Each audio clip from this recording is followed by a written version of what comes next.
প্রিয় বন্ধুরা, শুরু হচ্ছে পোয়েম অ্যান্ড পলিটিক্স। আমি রিগান ইস্কান্দার আছি আপনাদের সাথে। রাজনীতির এক অবিশ্বাস্য ঘটনা, অবিশ্বাস্য বিষয় আজ আমাদের সামনে এসেছে।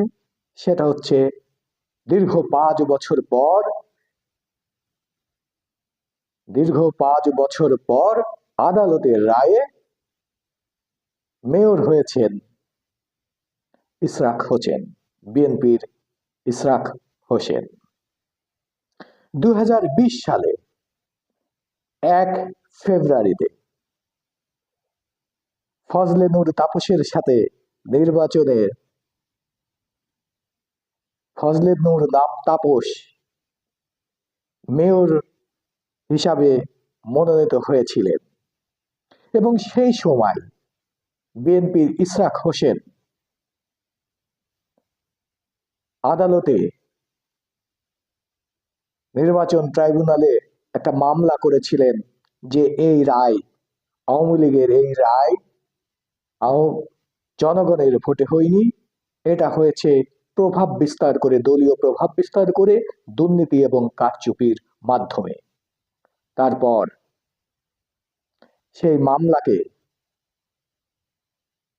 আওয়ামী লীগ আমলে ইশরাক ঠিকভাবে পরিচালনা করার সুযোগ পায়নি। ফজলে নূর তাপস সেটাকে বিভিন্নভাবে মোড় ঘুরিয়ে দিয়েছেন, এ কথা জানিয়েছেন ইশরাক হোসেন। ঠিক এই সময় 24-এর গণ আন্দোলনের পরে ইশরাক হোসেন বলছেন যে তিনি ন্যায় বিচার পেয়েছেন এবং ঢাকার প্রথম যুগ্ম জেলা জজ ও নির্বাচনী ট্রাইব্যুনালের বিচারক মোহাম্মদ নুরুল ইসলাম ফজলে নূর তাপসের মেয়র বাতিল করে ঢাকা দক্ষিণ সিটির মেয়র হিসাবে ইশরাক হোসেনকে বিজয়ী ঘোষণা করেছেন। বলেছেন যদি দলীয় হস্তক্ষেপ না থাকতো তাহলে ইশরাকই হতেন এই ঢাকা দক্ষিণ সিটির মেয়র। ফলে আদালতের এই রায়ের ফলে ইশরাকের মেয়র হতে আর কোনোই বাধা থাকছে না।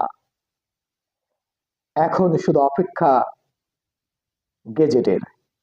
গেজেট প্রকাশ হলেই তিনি চেয়ারে বসতে পারবেন। ইশরাক হোসেন বলেছেন তিনি চেয়ারে বসবেন কি বসবেন না এটা পুরোই এখন দলীয় সিদ্ধান্ত।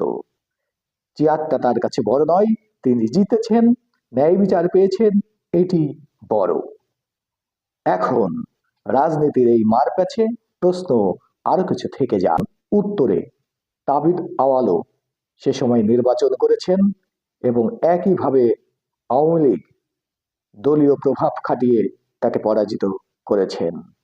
একইভাবে হিরো আলমও বলছেন যে তাকেও হারিয়ে দেওয়া হয়েছে।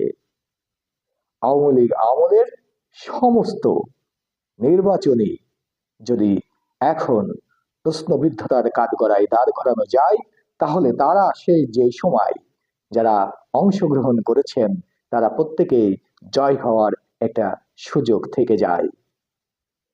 কিন্তু এইবার বাংলাদেশের মানুষ দেখল এক অতি আশ্চর্য ঘটনা। 5 বছর পর ইশরাক জয়ী হলেন। তবে সাধারণ মানুষ কিন্তু বলছেন অনেকেই ভিন্ন কথা। অনেকেই বলেছেন যে ক্ষমতা যখন যার হাতে সেই কি তখন নেতা হয়ে উঠছেন? এই প্রশ্ন, সেই কি তখন আদালত কি তখন তার দিকে যাচ্ছে? দেশের আইনও কি তখন তার ফরে দাঁড়াচ্ছে? একটু ভাবনার বিষয় হয়ে যায়। যাই হোক, আদালতের উপরে আমাদের কোনো বয়ান নেই। আদালত তার পন্থায়, তার গতিতে এই গণতান্ত্রিক দেশে চলবে, এটাই আমরা বিশ্বাস রাখি। এবং এখান থেকে শিক্ষণীয় হোক যে কোনো দল যেন অপোজিশন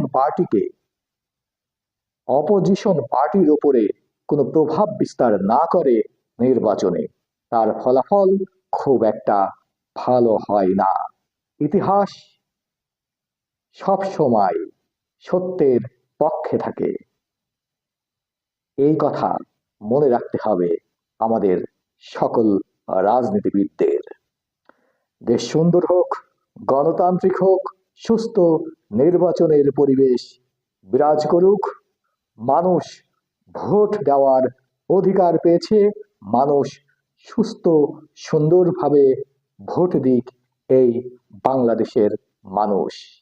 আর বেশি কিছু বলবো না, এখানেই শেষ করব। থাকুন পোয়েম অ্যান্ড পলিটিক্সে। আমি রিগান স্কান্দার থাকবো আপনাদের সাথে।